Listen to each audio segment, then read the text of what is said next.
దైవం ఏడుకొండల వెంకటేశ్వర స్వామి లడ్డూని సర్వమతం వాళ్ళు కూడా ఎంతో ఇష్టంగా ప్రేమిస్తారు. ఆ లడ్డూకి ఎంతో విశిష్టత ఉంది.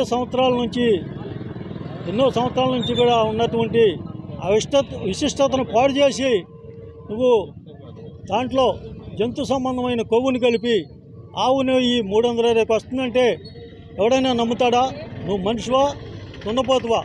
నువ్వు ఖచ్చితంగా ఈ లడ్డూని అపవిత్రం చేసిన ఎవరో కూడా మానవ జన్మ ఎత్తలేదని చెప్పి నేను ఈ సందర్భంగా తెలియపరుస్తూ ఉన్నాను. ఖచ్చితంగా మీది దున్నపోతు జన్మై ఉంటుంది. పశువులన్నీ కూడా గడ్డి తిని మనుషులకి ఎంతో మేలు చేస్తాయి. మరి సైకో జగన్ రెడ్డి దీన్ని లడ్డూని అపవిత్రం చేయాలని ఇది నీకు ఎందుకు వచ్చిందో నాకు అర్థం కావట్లేదు.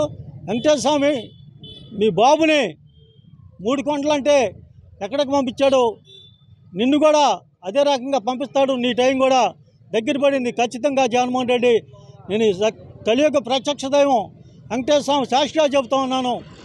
అంతేకాకుండా మరి ప్రధానమంత్రి నరేంద్ర మోడీ గారు కూడా దీని మీద ఖచ్చితమైనటువంటి ఎంక్వైరీ చేసి వాడిని కఠినంగా శిక్షించాలని చెప్పి నేను మనవి చేస్తూ ఉన్నాను.